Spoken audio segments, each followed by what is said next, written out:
course, is celebrated with excessive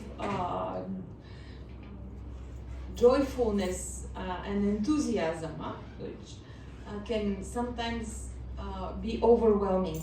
And in the temples, you will have bhajan sessions, what they call Samaj Gayan, and those type of padas will be sung, and you can see all the gulal around. And in the effervescence of all of this, there will be so many people coming to Vrindavan on those days.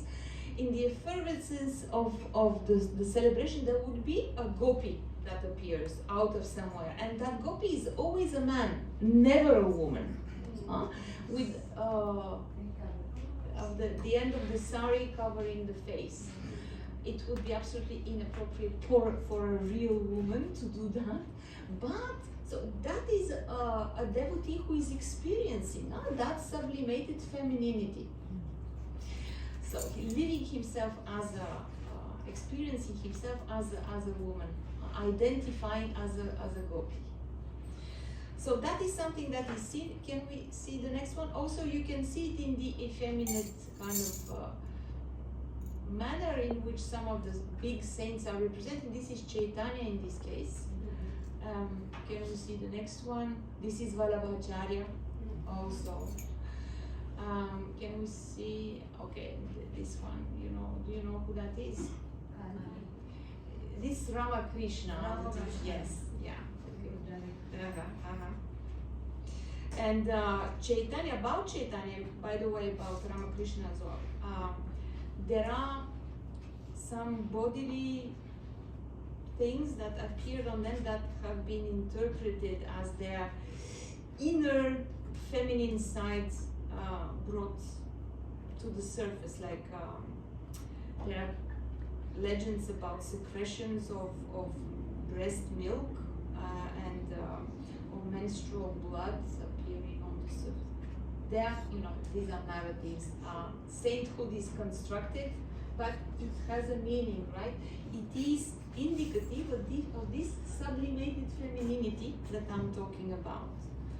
So, and it is not to be taken as an expression of covered homosexuality.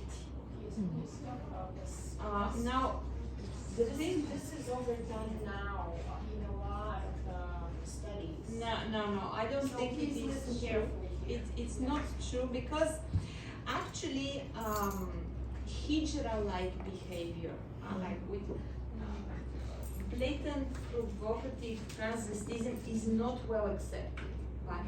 While some expression, public expression of female type of behavior is accepted and even encouraged, it is done, it has to be done in a restrained and sublimated manner, because they do not become real like women. It is their souls which are all feminine that are being expressed, and that is why otherwise it can provoke revulsion or ridicule if it's hijra-like type of behavior. Only sublimated femininity is allowed, and that sublimated femininity is viewed as a sort of purification.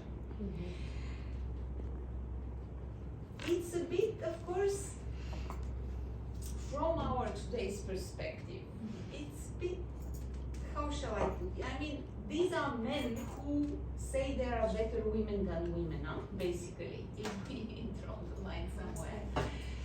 They are better, real women are dangerous. They are dirty, fickle, all those things. They are the better version of femininity. Okay, so there is a sort of irony in this bottom line. But on the other side, the name is not coming to my mind, but there is a philosophy. There is a philosopher during Bhakti movement who mentioned that whoever is in this world, we all are, doesn't matter male body or female body, we all are female. Yes. And only that Paramatma is the male. Yeah. And we are waiting for that spontaneous Milan, Yes.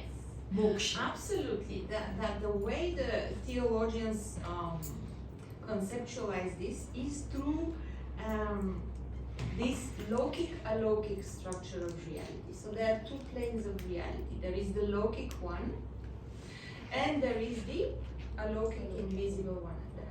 The reason why people go on pilgrimage in Braj is because the Braj area, the whole Braj area, is the sort of bridge between lokic and alokik. And there is an alokik version of Braj that is of which the geographical city is a sort of imperfect image, and you go there to have access to the alokik branch. So yes, that is how it goes. So in this alokik world, everybody is female. The souls are female. So what? Yes. One side they're saying, sorry, Mary. One side they're saying females are dirty and this and that, and on the other side, real ones are like that, and on the other side, on the spiritual level, it's everybody is female. So my mind is going to go boom. So that's why I speak of sublimated femininity. Don't get things confused. Yeah. Okay. Yeah. So maybe that's what they're trying to interpret, that whenever there is a kind of, I shouldn't use the word slave, but the mentality where you're just kind of praying or being in love, it's always the female characteristics because it's engraved in the being a Yes. female. Yes. You need to be in devotion towards something. Yes, yes, yes. Yes. Goes up. You could So say if you have those characteristics, you are a female version. And that's what they're trying to make it prominent Exactly. to the society. If I put it in other words, in the Hindu anthropology of the couple, emotions are the sphere of competence of women. And since emotions are made to be an instrument, the horse you're going to ride to attain salvation, well, you have to go through that sublimated femininity. Because feelings, again, are the kind of area of expertise, the terrain of womanhood. Actually, it came to my mind that when Mirabai wanted to meet Chaitanya Mahaprabhu and she was rejected, and he mentioned it that I don't see a woman. And then her reply was that, oh, I thought you believe in this philosophy. What happened? And she was able to convince him, and later on, after a few months, he came to meet her actually. Yes. So I teach Mirabai There are and many yes. stories. This is also being, worked over and over again in different kinds of narratives. There is also the story about Narad going to Vrindavan and Shiva going to Vrindavan, and they both had to take female form Yeah. to be able to enter, to be admitted. So, okay. What time?